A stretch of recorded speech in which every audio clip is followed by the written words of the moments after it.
afternoon. Wilkinson here. I am back home in Palm Springs after a lovely vacation in Massachusetts for a couple of weeks visiting my son and his family. And I'm starting up on my podcast again. And my guest today is Alan Fraser. Say hi, Alan. Hi there, everybody. So, who's Alan? We all want to know that. Let's ask a couple questions. So, tell me a little bit about where you grew up and your life before Palm Springs. You can kind of fill in any gaps you want there. Sure. I was born and raised in Amesbury, Massachusetts, which is a small town north of Boston. And I lived in New England. I went to college there in Rhode Island. I lived in Rhode Island for 10 years after I got out of college in Providence. And then I made a big move to Florida in my late 20s. I started my career as an architect in Tampa, Florida. And I practiced there and lived there for, I think, 30 years, maybe 32. The last couple of years before moving to Palm Springs, I lived in Orlando, Florida with my current husband. We made a big move out here to Palm Springs area in 2020 during COVID and built a home, and we're real happy here. It was kind of our forever home we had decided we were going to build. Had you visited Palm Springs before? Yeah, we had vacationed here a number of times. We had looked at places that we wanted to move to long term. One of the places at the top of our list actually was Santa Fe, New Mexico. We had traveled there many times and we fell in love with it. After I became a double amputee and got prosthetic legs, I started thinking, Santa Fe's like a 7,000 foot elevation. They have harsh winters there. Maybe we should go spend a winter vacation there and see how I do, which we did. We went there for Christmas and New Year's. About a year after I got my prosthetic legs, I'm an amputee. We haven't talked about that. Sorry, I kind of jumped ahead. We decided it really wasn't going to be a good place for me in the winters. So our second place on our list was Palm Springs. So we started spending our vacations here and we fell in love with it. And we decided that this was where we wanted to be. Okay. And on architecture, were you residential, commercial? What'd you do? Primarily commercial. My education was as a classic architect. I was a graduate architect. I practiced a lot in interior commercial architecture through most of my career. I just kind of fell into that, and it became kind of a niche business in the Tampa area because Tampa was a growing, booming medium-sized city when I moved there in the 80s, and so there was a lot of office buildings, a lot of high-rise construction. A lot of it was in that. In 2002, I went out and practiced on my own with another gentleman. We started our own business, and at that point, we started doing a lot of residential work as well as commercial. We did a lot of large multi-million-dollar homes in the Tampa area, and that was fun because it was kind of like... Did you like that better than the commercial stuff? Or? I wouldn't say better. It was nice that it kind of balanced things out. The commercial work can, after 20 plus years of it, is a little bit of boredom in it, where it becomes sort of a lot of the same. Right. Trying to be creative in an industry where you have a lot of limitations on you. The residential kind of like opened things up, and it kind of balanced out the commercial end of it for me. I wouldn't say I liked it better. There was a lot more babysitting and psychological work that had to be done with clients in the residential business than there is in commercial. So that can be exhausting. So and lots of change orders. All the time. Yeah. A lot of second guessing. Clients always second guessing what you're doing, and you're always trying to convince them that we're going down the right path and just stay calm, and it's all going to look beautiful in the end. So you've let a couple cats out of the bag, but that's okay. Sorry about that. So no, it's fine. So the first thing is, though, you said you have a husband, which then means you're gay. So talk about that. When did you discover you're gay? Oh, good Lord. I think I always knew. From as far back as I can think. Did you have a word for that when you were younger? I did not. I had no idea what it was. I just knew I was different than all the other boys. I knew I was looking at things I probably wasn't supposed to be looking at and was made to feel ashamed for. So it wasn't until I was about halfway through college that I really came to terms with it. Probably I was maybe 20, 21. Okay. And that's when I actually came out to my close circle of friends and actually dealt with it and started living my life, not completely out, but more in a sense more out than I had been prior to that. I was totally closeted up till that point. So. And did you come out to your family then or no? I never really officially came out to my family. My family just sort of figured it out through osmosis over time. You sure been with that roommate a long time, huh? Relationship was with an older gentleman, and we were together 8 years, and we were the classic roommates, that whole time. My Right. sisters later told me that they always knew. And my mother even kind of told me that years later. I was probably in my 40s before she and I had that conversation. And she said, I always knew you were different, and it was always okay with me. Your father and I just wanted you to be happy and to live a happy life and do the things you wanted to do. So you had a gay conversation with her at some I point. did. My second partner passed away of AIDS in 1993, and I felt compelled to actually sit down with my mother at that time and explain to her what was going on and had gone on. I was going through major grief for the first time in my life when that happened, and I wanted her to understand what had happened to me. And so that's when we had, I guess, the conversation. Yeah. Although I never just came out and said, "Hey, Mom, I'm gay." Right.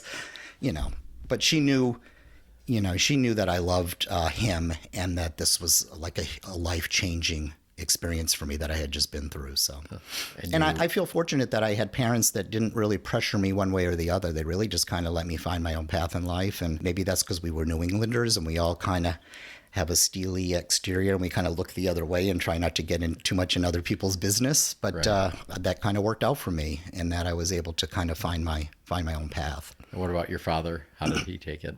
My father and I had a little bit of a disconnected relationship most of my life. He and I feel like we reconciled it at the very end. He died of colon cancer when he was 82. I was one of his primary caregivers at the end. I basically moved my office. I still had a business at the time. I moved my office into the den in my parents' home. Wow. For several months, and I basically became his caregiver. And he and I had a lot of conversations at the end of his life, those last few months, that I think brought us together. It resolved a lot of things for me, and I know that he loved me and he went out of this world. And I was able to tell him I loved him before he died. So That's good. Yeah. That's good. All right. Second cat.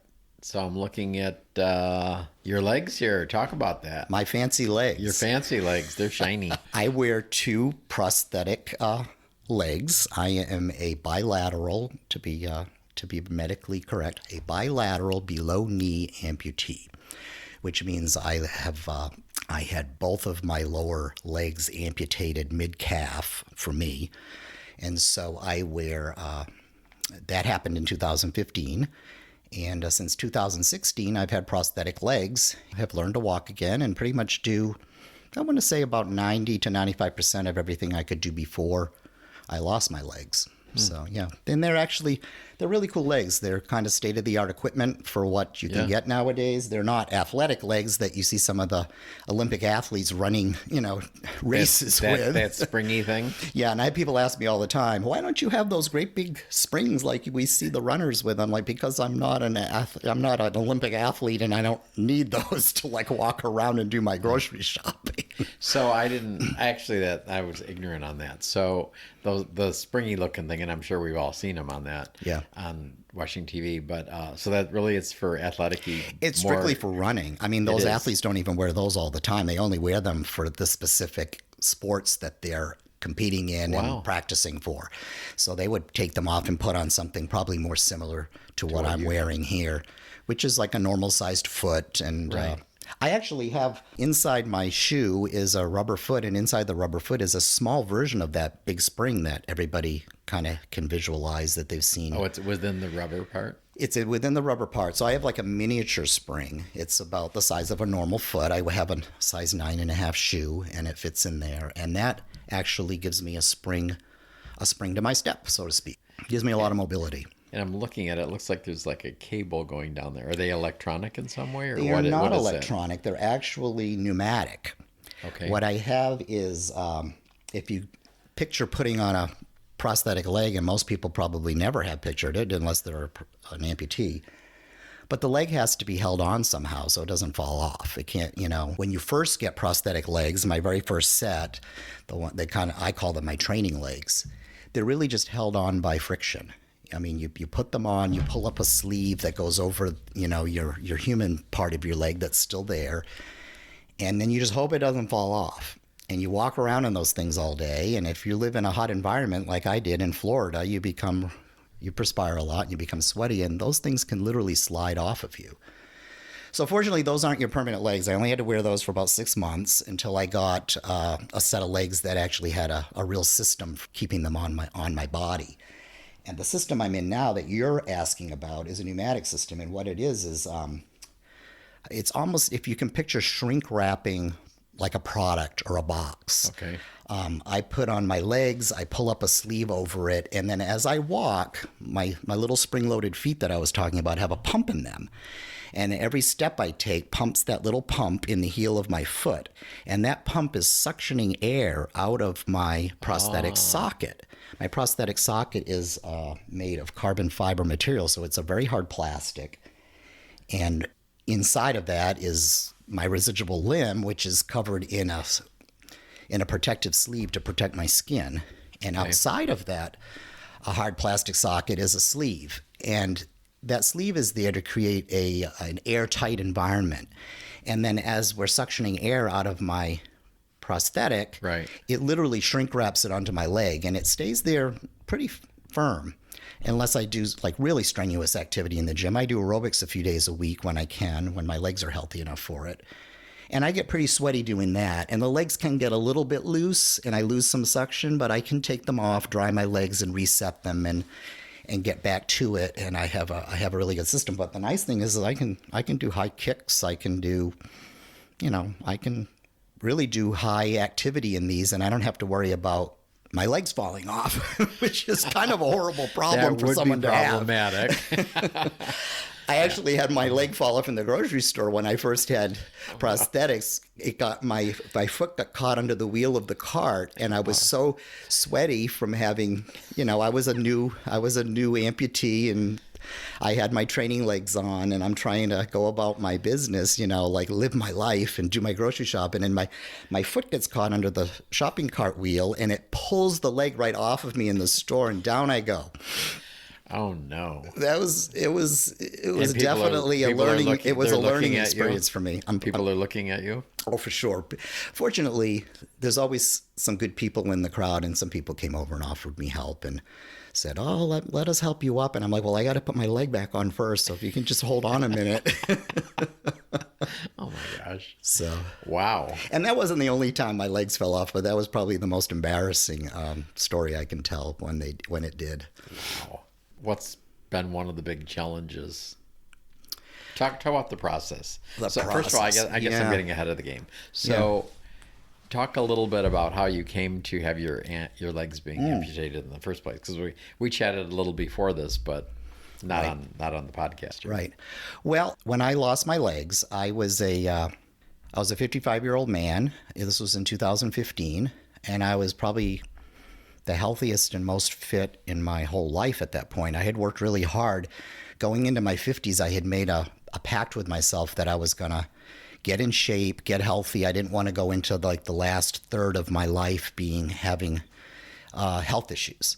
So I had done a lot of gym training, weightlifting. I had taken up cycling. I was super fit. So out of the blue, I got really sick one day. I had to actually come home from training at the gym with my trainer one evening, and I just felt sick as a dog, worse than I ever could remember feeling. And I remember laying on the couch that night and thinking, boy, what's going on? I've really overdone it or something. 24 hours later, my husband, we weren't married at the time, he was my partner, found me unconscious with 105 fever on my bed the next day in my house, sick as a dog. And I ended up in the hospital emergency room that night. Come to find out, I had, after they did a number of tests on me, they found out that I had bacterial meningitis and septicemia, otherwise known as meningococcal septicemia, which is like having two deathly diseases at the same time. A large percentage of people that get meningitis die, especially the bacterial form that I had. And a large percentage of people that get sepsis don't make it through. I was so sick, and it had advanced so quickly and so far with me that I basically crashed in the hospital that night, and they put me on life support. They restarted my heart with the paddles. They put me on dialysis. My liver was failing. They basically had to put me in a what they call a medically induced coma just to kind of keep me alive and to try to save my life. So for the next 14 days, I was in this coma, I didn't know where I was. I wasn't conscious of any of it, but my partner was there through the whole thing, and fortunately was the one that saved my life and got me to the hospital. So the outcome of all that, after 14 days in a coma, was that my feet were gangrene. Because the process of saving your life at that point, when you have what I had, is they have to lower your blood pressure down very, very far, and they have you hooked up to all these machines on life support, and pretty much the circulation to your extremities just kind of goes away and it stops. And so if you can picture your feet not having any blood circulating to them, even for like a few hours, let alone 24 or 48 hours, my feet were not salvageable. So when I came out of the coma 14 days later and lived through it, one of the first questions they asked me, we need to take your feet. We need to amputate them, and we need your permission. So I had been a registered nurse for a very short time in my life early on. Mm-hmm. It was actually in the middle of my architectural career, so I kind of knew the situation. It was shocking as it was. They showed me my feet. I saw the coloration of them, and I was like, you do what you got to do, So that's how I lost my feet. Wow. Then the rest of the story was the recovery process, but that was what got me to the amputation stage. It was a life-changing experience, in a huge way. It changed my whole direction in life, everything that's happened since, and really changed my outlook and attitude about life in a big way. So it's as horrific as a story it is to recount and tell to people, there was a lot of positive that came out of it too. Mm-hmm. So, you have to kind of turn lemons into lemonade, but you have to take bad situations that happen to you in life. You have to roll with them and figure out how you're going to move on from them. And I think I've worked really hard at making that my job. Right. I imagine when you came home from the hospital with no legs, being a new experience. So was the first 6 months, the first year, what was the most difficult? Well, there was several months in the hospital. After the amputations, I was in the hospital for another 2.5 months after that. Okay. I was in a convalescent home for a good 5 to 6 weeks, which was like horrendous. I hope nobody has to go to those places. Is the places where they put elderly people that are terminal, and they didn't really know what to do with me, but they had to put me somewhere where I could begin the healing process before I could go to rehab. Once I got out of that place, I went to a nice inpatient rehab hospital in Tampa, which is like one of the best in the country, fortunately for me. And I spent about 2.5, 3 weeks in there, where they teach you how to take care of yourself, how you're gonna, once you get home, like how are you gonna function, how to get in and out of the car, how to get on and off the toilet, how to move around in a wheelchair, how to just transfer myself and do my bandage changes and all the stuff I was going to need to do for myself once I got home. So you didn't have the prosthetics at that point? No, I didn't get the prosthetics for almost exactly a year. Okay. It was almost a year to the day after my amputations. Because your legs probably have to heal, right? My legs have to heal. A lot of people that get amputations, they can get their prosthetics quicker because they have amputations for different health reasons. If you have clean tissue that the doctor is surgically removing above the amputated area, right, the healing process can take just a few months, and you can probably get into prosthetics in 3, 4, 5 months down the road. With me, since I had the meningitis and the sepsis I had caused a lot of necrosis, and I had dead necrotic. I know this probably sounds really horrific to people listening, but I had dead necrotic tissue all over my legs, all over my arms, on my face, all over a lot of my body, and that happened from the illness syndrome that I had. Because of that, the surgeon, and I had a great surgeon, and he did a great job with my amputations. He had to kind of magically figure out how he was going to remove the gangrenous feet. But he had to cut through tissue that wasn't super healthy tissue. I had a lot of necrotic tissue that he was cutting through and having to sew back together. So when he stitched my residual limbs together, about 50% of the skin that he used was necrotic tissue that was stitched together with healthy tissue. There was also skin grafts that he had to work in there from other places. And so it was kind of like a patchwork quilt. So because of that, it took a really, really long time for my legs to heal. It took almost a whole year. And it was Did you have subsequent surgeries for some of the... Fortunately, I didn't have to. Okay. There was a chance that I might have to if things didn't really come together. They gave me some options when I when I got out of rehab, they said that I could have hyperbaric treatments, which would accelerate the healing process for someone like me, or I could go home and go through the normal healing process. And I opted for the normal healing process, and I'll tell you why. The hyperbaric chamber thing meant I had to sign a contract with the provider, and I had to be in the hyperbaric chamber 6 days a week for 7 to 8 hours. What? I couldn't bring a book or a newspaper or anything inside the chamber with me because it's that type of treatment is it's a high oxygen environment and it's explosive. So you can't bring any kind of combustible material in the. And I thought, how am I going to get back in my head, get back where I need to be mentally if I'm literally laying in a hyperbaric chamber every day, staring at the ceiling through a glass window with nothing that would make to you do. crazy. So I just said, to me, it wasn't worth like accelerating the process by a few months. And so I just stuck it out and I healed when I healed, and it took a year. So, yeah. So I learned patience that year. I learned how to be a patient man. I would go to the surgeon about every week or every other week, and he'd check my process, and he'd say, well, we're making progress, but we're not there yet. And I'm like, please, please, please tell me I can get my prosthetics started. Because you want to get back on your feet. You kind of want to get your life back together. And that really, living in a wheelchair for that whole year, it really just delayed the process of kind of getting my life back together, Right. So what are some of the biggest things you learned? Oh, wow. That's a big question. Right. Biggest things I learned. Chop it into pieces. I learned that family and friends are a crucial part of not just of life, but in a crisis situation like I was in.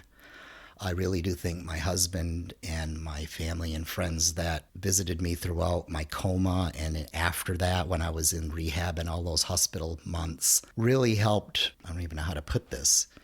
It was important that they were there. Right. And it really kind of accelerated my mental well-being as far as having people remind me, Alan, you've always been an overachiever. You're gonna ace this. You're gonna get back on your feet once you get your legs, and you're always good at anything you try, and you're gonna be okay at this. And having those people there to kind of cheer me on and remind me that I was gonna get through it was a huge help. So when you were in your coma, did you have any awareness of anything, people or anything? I didn't.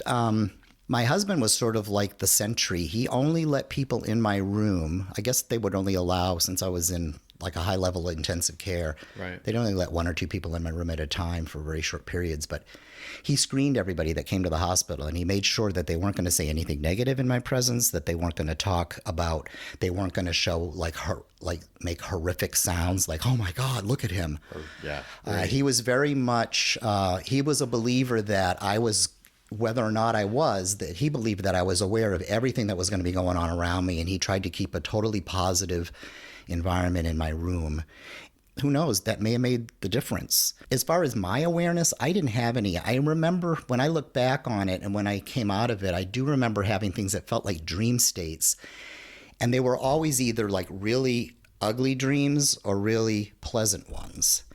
And I can remember having dreams of being trapped in like a basement of a factory and having like these loud banging noises and just really like things that were like hurting my head. The flip side of that was I had dreams that I was like on a porch in the South Pacific with hibiscus flowers blooming all around me and listening to tropical music. Those are pretty much the only 2 vivid memories I have of my time. And is that from like when you were coming out of it? Is that when that took place? Or, I don't know. I've been told that I was taken down for MRIs on a regular basis because when you have what I had, they're always checking you to make sure you don't have brain damage. So that could be that banging That noise, could have been the banging noises when they were putting me in that chamber. I don't know. And then I was also told that when my husband told me that he used to put like in the TV in my room, he would put this pleasant music and stuff on the TV, like the music channel that played like soft, like massagey music while when he was in the room with me. So that might have been the pleasant experiences I had. But other than that, that's pretty much it. You're like out. You have no awareness of much of anything. And when you come to, it's shocking. Because I didn't know where I was. because I was on dialysis and all these machines, I was swollen up kind of like the Michelin tire man when they brought me out of the coma. So I couldn't move. My body was huge and swollen, so I could just barely move in bed. And I couldn't talk because I'd had a breathing, I'd been on a ventilator for 2 weeks. Right. So once they pull that tube out of your throat, it takes you several days before you can really talk again. Your throat is so damaged from it. So I couldn't really communicate, and my eyes were kind of swollen shut, and there's doctors all around, and everybody's You were a mess. I was a mess. And people are like staring at me. I mean, I'm looking up, and there's all these people looking down at me like in shock, like they can't believe that I'm awake and I'm alive. So, wow. yeah. Well, good thing you did that you are alive.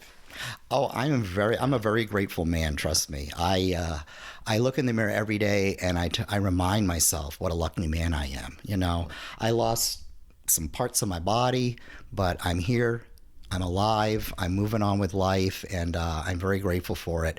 And I see life in a kind of a whole new light.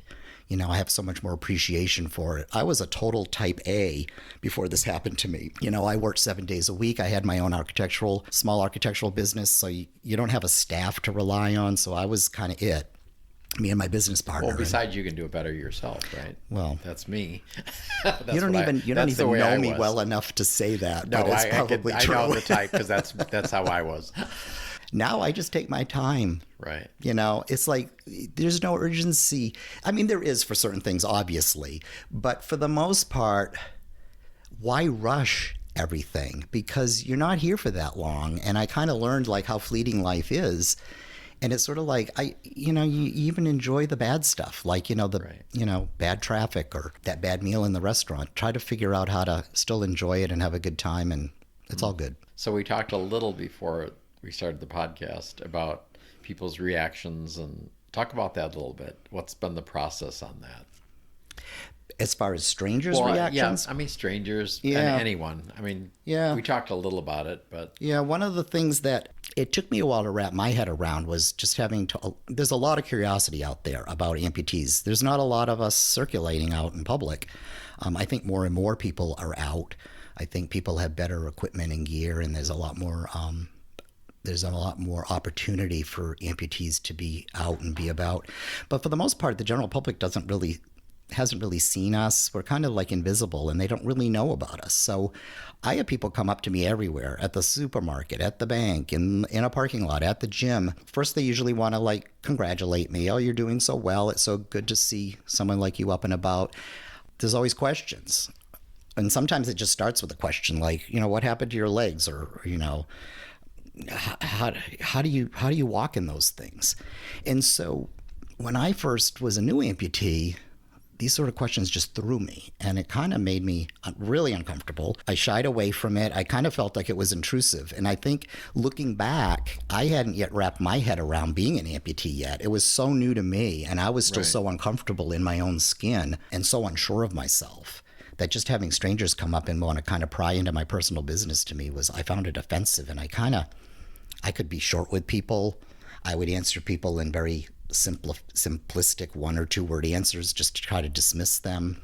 Sometimes I'd be sarcastic with people, which isn't good. But over time, I became more comfortable with it. I really see that answering questions is really a good thing for me and for the other person, because people don't know. And I think the more information people have by allowing them to ask questions and just being comfortable answering them, I think can kind of broaden people's awareness of what amputees go through. It kind of makes amputees kind of more of a regular event in someone's life. We're not just this weird anomaly out there. So I've kind of come full circle, and I'm pretty open to people asking me pretty much anything, and I'm happy to talk about it. I spent probably 25 minutes at the doorway to Trader Joe's last week talking to a woman who stopped me. I was on my way into the store, and she was on her way out with a cart, and she literally like pushed her cart in front of me to stop me. Said, I really need to talk to you. And why did she want to talk to you? Come to find out that her best friend from high school, who was actually like a childhood friend that she went all through school with, she reconnected recently with like a few years ago at a high school reunion, and they started becoming chums again after like 40 or 50 years not seeing each other. And he wrote to her 2 months ago and told her that he had to have his leg amputated. So he's a new amputee, and he's just getting a prosthetic leg. She wants to invite him to come. He lives alone and doesn't really have anybody. So she wanted to invite him here to the desert to spend a few months with her. To spend some time with both of you? Well, I don't know about that. So you could I don't talk know to her her? that well. She was a Okay. total stranger. All But right. no, but it was a really valid reason to ask me questions, and I felt compelled to give her as much information as I could. She really wanted to help her friend, and she was like, is it the right time? Maybe it's too soon for me to invite him here, maybe, and so we talked quite a bit about it, and she was so grateful. And she went on her way, and she said, I learned so much from you. I just so appreciate you taking the time to talk to me. And that makes me feel like, maybe there's a purpose to all of this, who knows? And I imagine sometimes people are jerks about it. I've had a few. Is that a small percentage? It's a pretty small percentage, yeah. But I've had some pretty outrageous things happen to me. I had a woman come into a Starbucks once when I was just kind of sitting. It was a crowded Starbucks around lunchtime. This was back when I was still living in Florida. I was just kind of minding my own business, having my Americano in the corner and reading either a book or a magazine, I can't remember. Sort of out of the corner of my eye, I see someone come in the door and stop. And when you can sort of tell someone's looking your way, Right. even though you're not really looking right back at them, it's like, I Right. think that person in You the corner of see my the eye. eyes. Yeah. So I start to turn, and before I can even turn all the way, she says, what the heck happened to your legs? What happened to you? She's yelling shouting. this She's across like the shouting this store? across a crowded Starbucks. She's probably a good brother. 20 plus feet away from me. And everybody, of course, stops what they're doing, even as noisy as a Starbucks can be with the music and all the hubbub. The place seemed like it went silent, and everybody's got their eyes on me and her. And I'm like, what the heck is going on here? I couldn't believe that she would do this. So I think I shouted something to the effect back like, I'm not really prepared to talk about my personal business in a crowded restaurant or something like that, thinking that she would just go away, that she would take that as Right. being dismissed and that would be the end of it. It was not the end of it. She kept shouting stuff across the restaurant. And none of the other people said, shut up, Karen, to her. Which I probably would have. Actually, nobody did. She did finally back off. She went and ordered a drink. I had my eye on her, and then as she was leaving with her drink, she opened the door. As she's stepping out the door, she shouted something like, well, I was just trying to find out about you and get to know you or something like that. And off she went. The nice thing was, even though nobody really intervened, a lot of people came up to me after that and apologized on her behalf and just said, that was just so, I'm just so sorry that happened to you. But people are generally really nice about it. And the people like that just do shockingly inappropriate things, they're few and far between. bizarre. But that's probably the most outrageous experience I had in a public place anyway with someone. Well, the moral of the story on that is don't go to Starbucks. I wish. Yeah. How about kids? How do they approach you? Kids are super curious, and I love to talk to kids about it. I actually have I have a great nephew who's, I think he turned 7 this year, or maybe he might be turning 8. But when he was 5, he was just so full of questions, and this is actually kind of a funny story. I was visiting my sister, and it's her grandson, and he was staying over. When I go away on a trip, I bring all my gear with me. I have extra gear, that prosthetic gear I'm talking about, extra liners, extra pieces of equipment, as backup and to change into.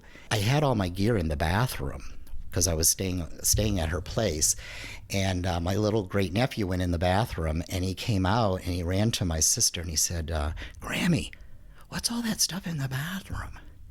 And she said, oh, those are Uncle Alan's spare legs, or something to that effect. Had he met you at that point? Yeah. He'd actually, for a couple of years, he had already been familiar with me having prosthetic legs, but he'd only seen me walking around in them. So he kind of views me as sort of like a robot man, like a transformer with these mechanical parts. And he became comfortable with that. Well, all of a sudden, his eyes got really big, and he's like, you mean Uncle Alan's legs come off? He can put on other legs? And it was like a whole new world opened up to him, because now he's realizing that my legs aren't permanently part of me. They're actually something that goes on and off like spare parts. So he thought you came that way with I'm not really sure. I mean, it's hard to get inside the head of like, he was probably 4 or whatever the first time he saw me in prosthetics. But it was really so cute. He pulled up a chair on the screen porch, dragged it right over right next to me, sat down next to me, says, I have a lot of questions for you, Uncle Alan.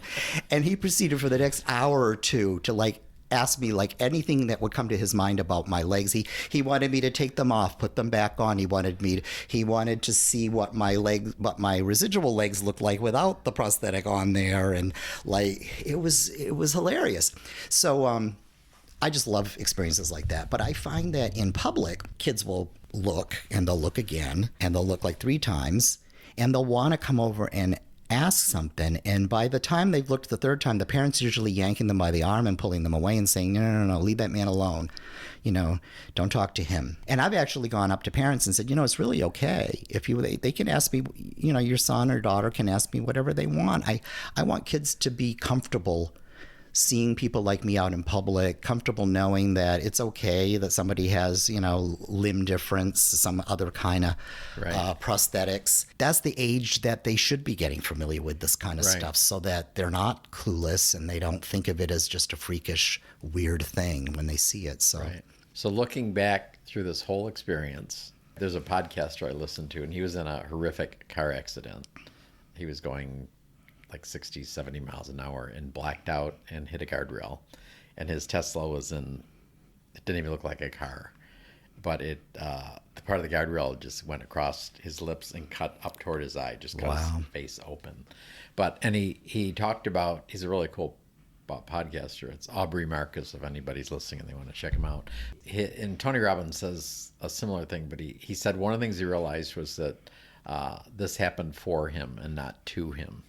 Does any of that ring a bell with you? I mean, look at what's happened and maybe the trajectory that you were on. How would your life have gone had this not happened? Did it reap more benefits than the negative, or how do you feel about all that? And I'm not trying to put words in your mouth saying I'm glad this happened, but what do you think about all that? No, I think that's I totally think that a lot of good has come out of it. I think a lot of good comes out of a lot of horrific things if you figure out how to adapt to the changes that have happened to you. I think had I not been willing to move forward and change and adapt to my new life, I don't know what the outcome would have been. I think it would have been a dark one and I would be in a whole different place today.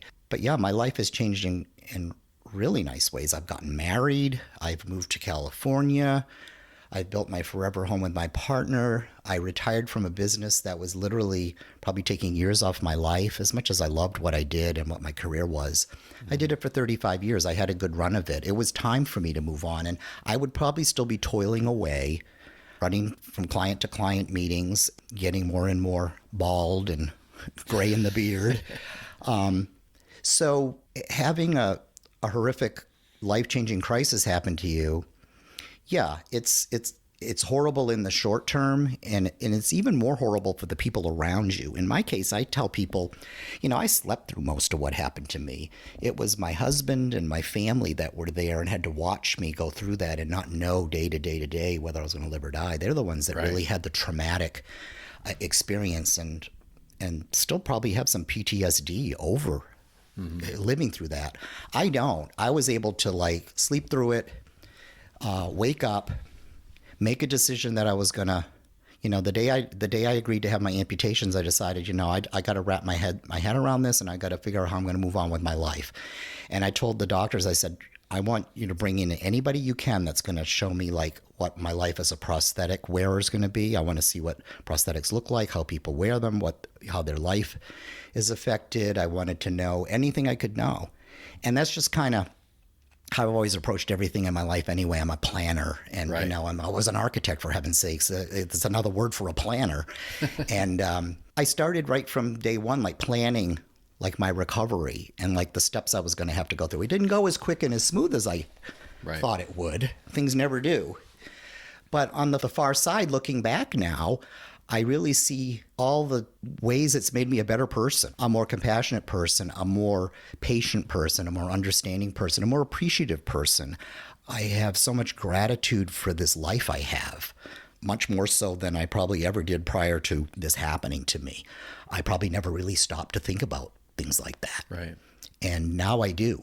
When I have a bad day, and I have plenty, it's, wearing prosthetic legs is no breeze. It's not a piece of cake. I have good days and bad days. Some days I put them on and they feel great. And I'm like, wow, I'm going to have a good day. And I'm ready to go to the gym and zoom through my day. Other days I put them on and it feels like literally somebody's crunching my body in a vice and it's all pain. And it's those days that I have to really remind myself, look in the mirror and remind myself of what I have and how grateful I am to be alive. And, this may be a little bit of pain and I have to push through it today, but it's all going to be worth it. I wasn't the kind of person that thought in those terms before, so it's really brought me to a new place, to a higher understanding, I think, of who I am as a person and what it all is. I don't really know what's in store for me down the road. I kind of feel like, and I've had people tell me as well that, there's probably a role for me as a person in prosthetics, to do something with it and to make other people's lives better or to enrich people's understanding of things. And it would be nice. I don't really know what that path is and where it leads and how I get on it. But, it would make it all even that much more worth having happened to me if something really cool came out of it. Well, I think just being on here is another piece. I mean, I'm certainly learning a lot. I have learned a lot. And so I'm sure the listeners will too. Do you have any final words you want to say to everybody? That was great what you just said, and that's kind of put it in a nutshell. But is there anything else you'd like to add? Or trying to think. Just that, I think bad things are just kind of a part of everybody's life. We all have bad stuff that happens to us. I mean, people get horrible illnesses, chronic illnesses. People have accidents. People have health crisis like I have. And I just kind of think you can't just focus on that. You have to focus on your energy outside of that and know that there's a bigger picture here and that what happened to you is just a small part of the picture. Right. And you're going to get through it. If you can be willing to open yourself up to adapting to change. I think human nature is people don't like change. In my case, change was thrust upon me. I mean, I had a lot of changes in a very short time, in a matter of months. And it was just sort of like my body changed, my career changed, everything changed. It's all about being open to just letting that change in and letting it change you and adapting to it. If you're willing to do that, good things will come out of something bad. So I'm not trying to be too profound here, but that I really mean it. Right. So. Well, it was great having you today. I appreciate you coming in. I appreciate the offer to have this chat. And you have a great rest of your day. Thank you so much. Thanks, everyone. Bye now.